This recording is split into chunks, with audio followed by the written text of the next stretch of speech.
Olá, sejam muito bem-vindos. Sabe, quando a gente estuda para uma prova ou para entender um novo conceito, muitas vezes o foco é só decorar a resposta certa. Mas hoje a nossa proposta é um pouco diferente. A gente vai mergulhar nos princípios, na lógica por trás das respostas, para entender de verdade como se entrega valor. O objetivo aqui não é só saber o quê, mas dominar o porquê.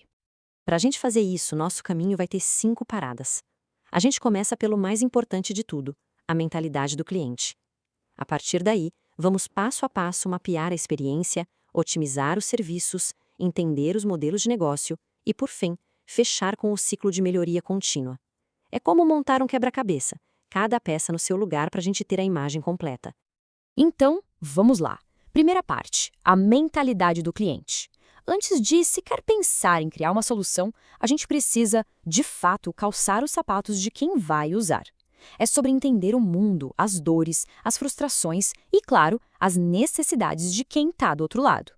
E isso já nos joga direto numa pergunta que é chave. Dentro do processo de design, quando chega a hora de definir o problema que vamos resolver, para onde exatamente a gente tem que olhar para não errar o alvo? A resposta não podia ser mais direta. O foco tem que estar nas necessidades e nos insights do usuário. E por que isso é tão, mas tão importante?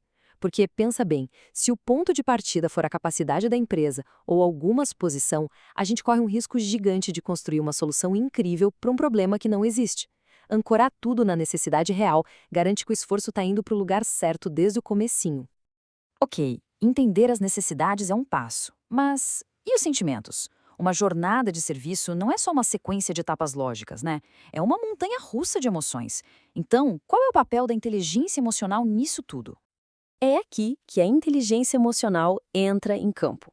Ela é a ferramenta que nos permite enxergar os picos de alegria e os vales de frustração na experiência de alguém. Quando a gente entende isso, consegue desenhar interações que não são apenas eficientes, mas que são empáticas, que criam uma conexão humana de verdade. Beleza, então a gente já entendeu a importância da mentalidade. Mas como que a gente tira isso do campo das ideias e transforma em algo visível, palpável? É isso que a gente vai ver agora na parte 2, mapeando a jornada do cliente. Imagina só o desafio, identificar cada momento em que uma pessoa interage com um serviço.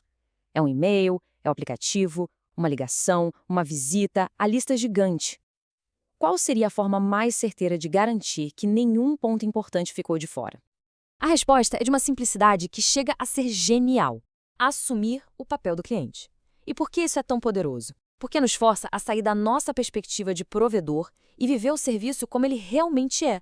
É o exercício máximo de empatia. Quando fazemos isso, aqueles pontos de contato que eram invisíveis para nós se tornam gritantes. E ao viver essa jornada, a gente esbarra numa coisa muito curiosa sobre a memória humana: o tal do viés de pico-fim. As pessoas não lembram da média de uma experiência, elas se lembram dos momentos mais intensos, para o bem ou para o mal, e de como tudo terminou. A grande sacada aqui é, não se trata de tornar cada segundo perfeito, mas sim de gerenciar os momentos críticos e garantir um final positivo. É isso que molda a percepção de valor. Certo, com o mapa da jornada em mãos, chegou a hora de agir. A parte 3 foca exatamente nisso, como a gente analisa e otimiza os serviços para entregar valor de verdade, saindo do entendimento e indo para a execução, mão na massa. Para ficar bem claro, vamos para um cenário do dia a dia. Um sistema de CRM está lento, o pessoal está frustrado, o trabalho atrasando, a tentação imediata é pedir mais servidores ou um software novo, certo? Mas, com o orçamento contado, qual é o primeiro passo realmente inteligente a se dar? E a resposta é uma regra de ouro: diagnostique antes de prescrever. Antes de gastar qualquer dinheiro, a gente precisa entender o problema. A lentidão acontece o dia todo ou só em horários de pico? Afeta todo mundo ou só uma equipe específica? A análise dos dados nos dá o diagnóstico preciso para que a solução seja certeira e não um tiro no escuro.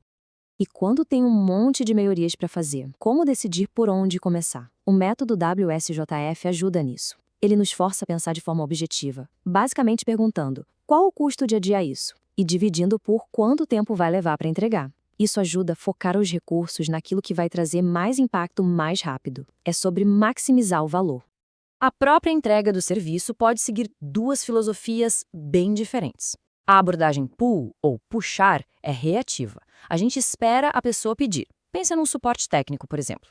Já a push, ou empurrar, é proativa. A gente se antecipa, como um monitoramento que avisa de um problema antes que ele aconteça. Nenhuma é melhor que a outra, tá? A escolha certa depende da estratégia. Agora, vamos dar um passo para trás e olhar o cenário maior. A entrega de valor não acontece num vácuo, ela depende de como a organização inteira se estrutura. Na parte 4, a gente vai falar sobre modelos, parcerias e precificação. É legal a gente entender que não existe um formato único para tudo. A relação pode ser uma parceria super próxima, quase como se fosse uma empresa só.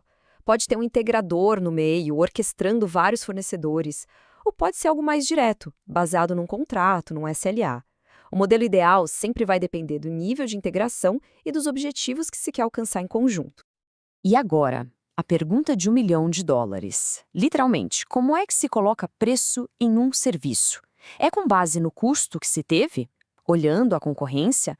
Qual é a abordagem que mais conversa com essa ideia de criar valor? A resposta aqui é uma virada de chave. A melhor precificação não é sobre o custo que o provedor teve, mas sim sobre o valor que o cliente percebe. O que esse serviço possibilita? Que resultado ele gera? Quanto isso vale para quem está usando? Quando o preço está alinhado ao valor, a relação comercial fica muito mais forte e sustentável. E finalmente chegamos na nossa quinta e última parte. Entregar valor não é um evento com começo, meio e fim. É um ciclo que nunca para. É um processo contínuo de aprendizado e ajuste. É sobre a melhoria contínua. E olha que interessante, o primeiro passo de qualquer ciclo de melhoria não é sair fazendo as coisas. É parar e definir a visão. É se perguntar, aonde a gente quer chegar? Como é o sucesso para nós? Sem um destino claro, qualquer caminho serve, e todo esforço de melhoria acaba se perdendo. Ter essa visão é o que guia todo o resto. Dentro desse processo, a gente costuma usar ferramentas como os épicos. Mas um épico não é só uma tarefa grande. Pense nele como uma declaração de valor, um resultado de negócio que a gente quer alcançar. Por exemplo, permitir que a equipe de vendas acesse dados de qualquer lugar.